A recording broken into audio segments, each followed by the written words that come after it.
خواتي خواتاتي اهلا وسهلا مرحبا بكم يا جماعة الخير اهلا وسهلا مرحبا بكم j'espère que vous allez bien zulfella wa salam alaikum j'espère que vous vous portez bien. Vous savez, travailler sur l'Algérie ça rend malade.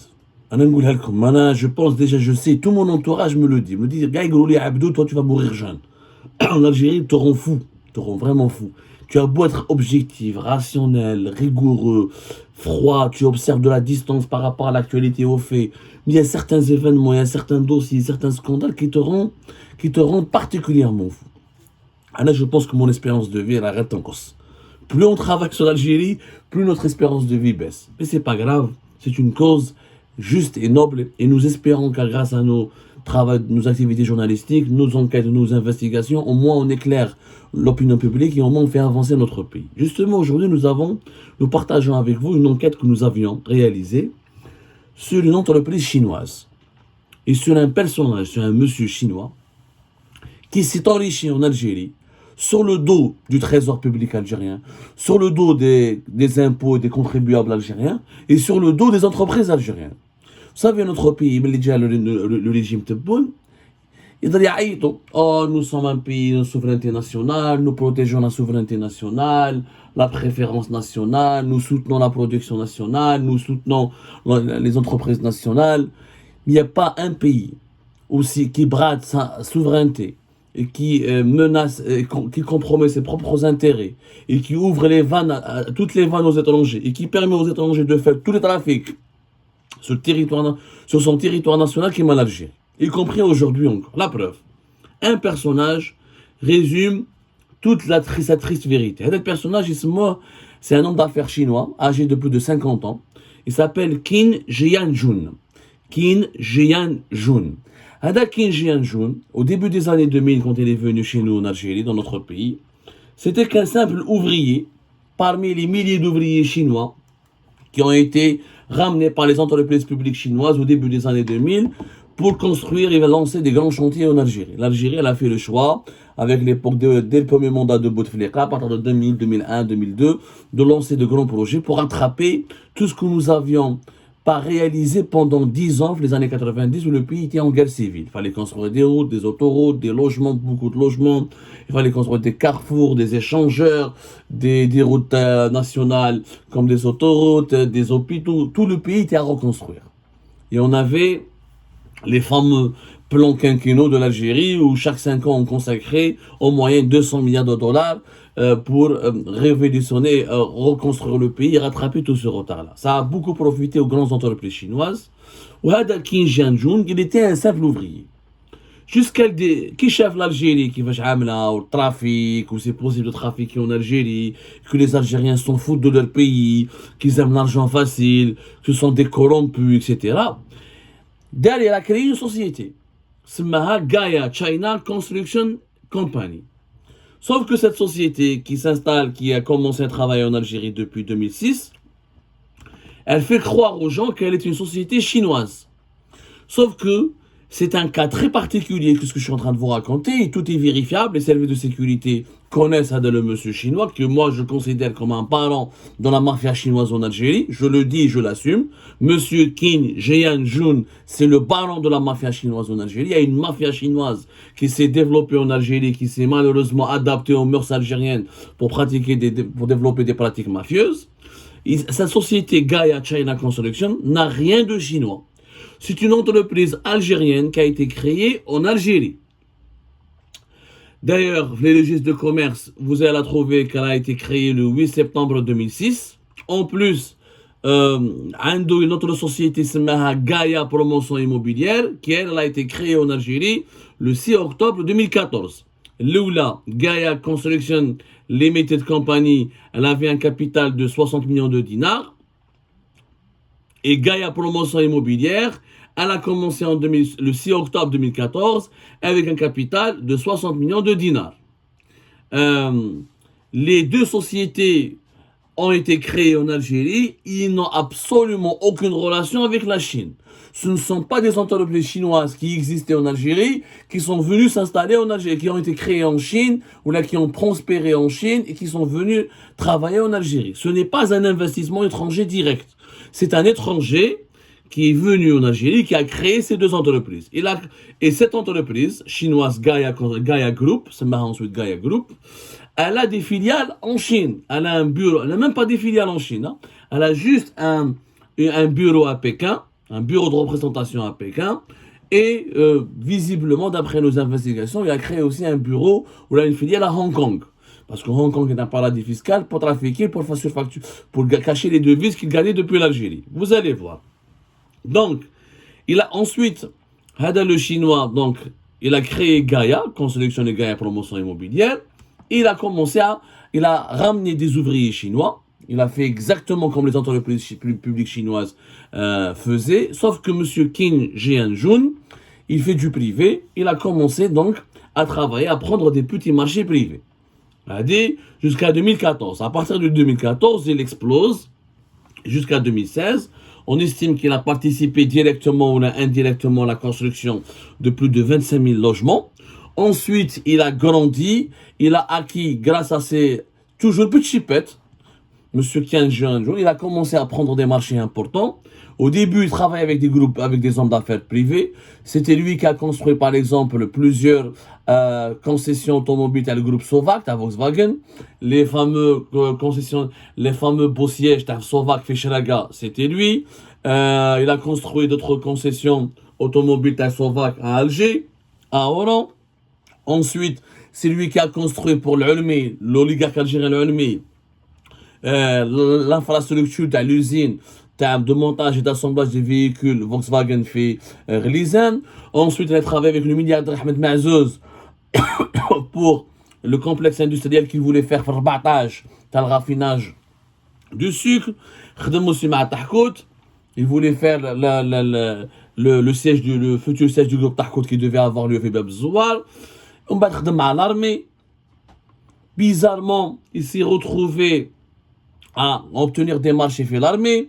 Il a construit une extension de l'hôpital militaire de Oran grâce au Koninef. Il était le sous-traitant à le groupe Koninef qui avait travaillé avec l'armée lors du 4e mandat de Bouteflika. Ensuite, l'école des cadets à Wahran, les militaires, il a remporté des marchés معهم, toujours ministère de la Défense nationale via les Koninef. Ensuite, il n'avait plus besoin de Koninef, il avait des contacts avec les militaires. Ils lui ont donné un marché pour construire une sorte de caserne fait Hussein. Il a participé à la construction de l'hypermarché, du centre commercial Senia fait Oran. Donc, il s'est constitué, selon nos investigations, pratiquement l'équivalent de 150 millions de dollars d'actifs. Ou là, un millionnaire. C'est de l'Algérie, رداته milliardaire. لو كان خدم بعرق جبينه, il n'y a pas de problème. Sauf que tout cet argent, il a réussi à le faire qu'avec du trafic. Qu'avec du trafic. Son premier trafic. D'ailleurs, il a été chopé à maintes reprises. Mais bizarrement, il n'a jamais été inquiété de M. Qin Jianjun parce que comme il est mafieux, il graisse la patte et donne des enveloppes aux dirigeants algériens ou les dirigeants taouanais خليوه يسرق وينهب في البلاد. وبعد يجي يقول لك nous avons une souveraineté. Comment il a fait M. Qin Jianjun pour s'enrichir? Il ramenait des ouvriers de Chine. Il a presque 600 employés. Plus de la moitié, c'était des ouvriers chinois. Il les ramenait de Chine, les 300 et quelques, presque 400, pour ses chantiers, pour ses projets. Il leur donnait le SMIC en Algérie. Donc, pour l'assurance, pour la CNAS, pour les cotisations sociales, il déclarait que le SMIC algérien. C'est-à-dire l'équivalent de même. Le SMIC algérien a été augmenté récemment à 20 000. Pendant des années, il était entre 12 000 et 15 000 dinars. Donc, il leur donnait que ça en dinars. En cash, en Chine, en devise, avec leur monnaie nationale en Chine. Mais, pour ne pas payer d'impôts et de cotisations, pendant des années, il faisait ça. C'est un gros montage qui lui permettait de ne pas payer beaucoup de cotisations sociales. فقولوا la CNAS ضربوه بالredressement en 2022. واش صرا من بعد Monsieur Qin Jianjun a pu, je ne sais pas, il a survécu miraculeusement à ce redressement. Les impôts l'ont redressé. Les services fiscaux, ils l'ont redressé. Mais kiff. Il a pu échapper à tous les redressements. Il s'en sort à chaque fois qu'il a un problème avec l'administration algérienne. Il s'en sort. Comment? Je ne sais pas. La corruption. Il chez les Algériens. Nous n'avons pas d'honneur. Il dit à un étranger, يسرق في البلاد كان الجيريان يسرق الالجيريان كونت يفول يحكموه ويغلط يدوه الحبس mais un étranger il les achète il achète tout le monde toutes les administrations et il s'en sort. Le problème c'est que bon, non seulement il trichait pour les impôts et pour les cotisations sociales, mais il faisait de la surfacturation, il faisait des factures, ce qu'on appelle des factures fictives. De 2016, par exemple, de 2014 jusqu'à 2016-2017, pendant ces 3 années, nous avons retrouvé au cours de notre enquête une 60aine de chèques fictifs. Il prétendait qu'il achetait des matériaux de construction. Il signait des chèques pour acheter des matériaux de construction. Ça peut être un chèque à 1 milliard de centimes, à 10 milliards de centimes. Sauf que ces matériaux de construction n'étaient jamais achetés. Ils ne les achetaient pas.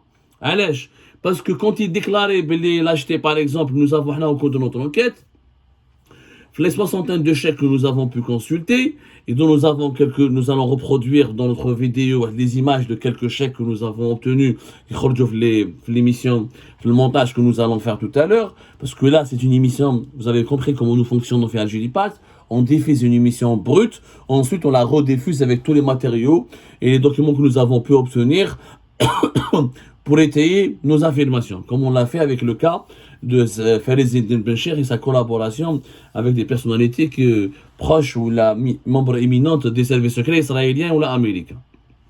Donc, 60aine de chèques, 90 milliards de centimes. À l'époque, c'était l'équivalent entre 2016-2017 quand même de pratiquement 7 millions d'euros.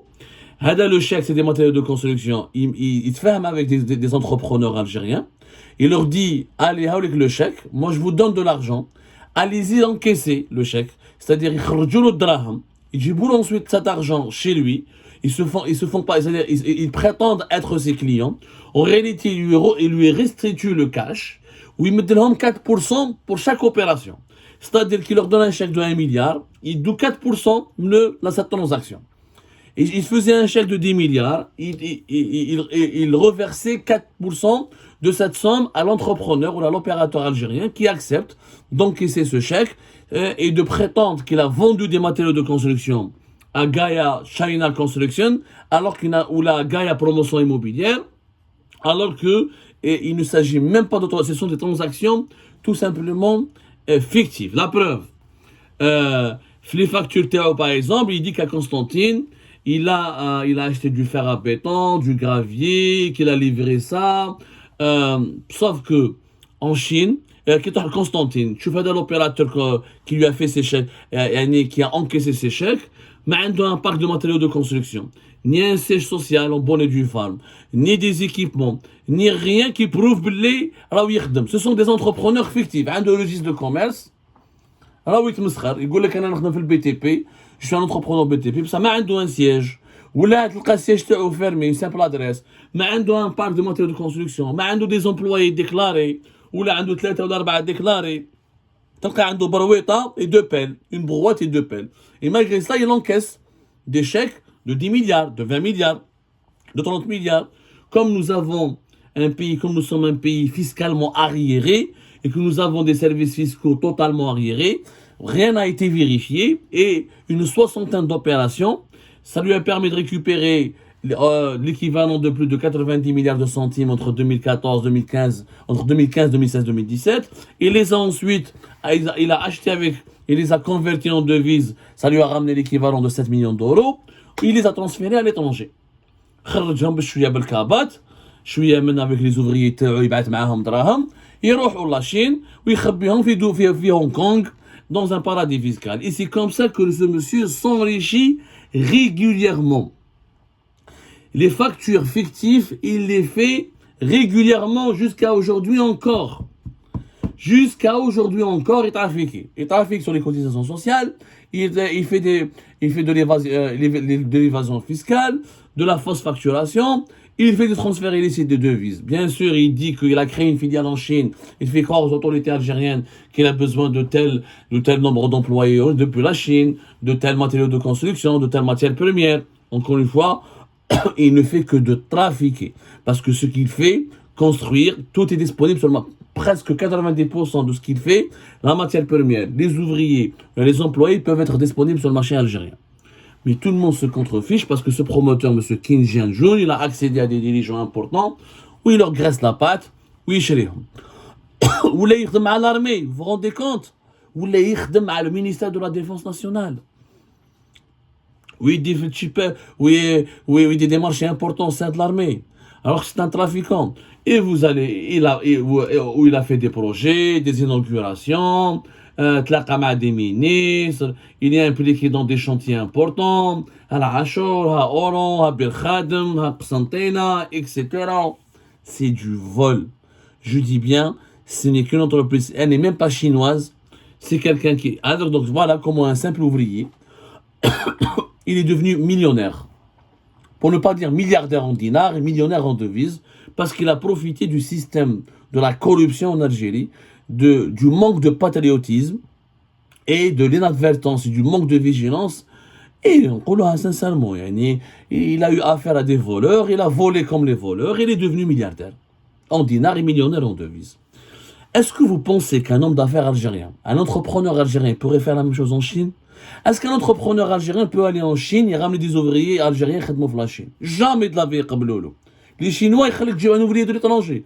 Ou des difficultés, ou de la paperasse, ou des autorisations. Ou est-ce que tu peux surfacturer et établir des fausses factures en Chine?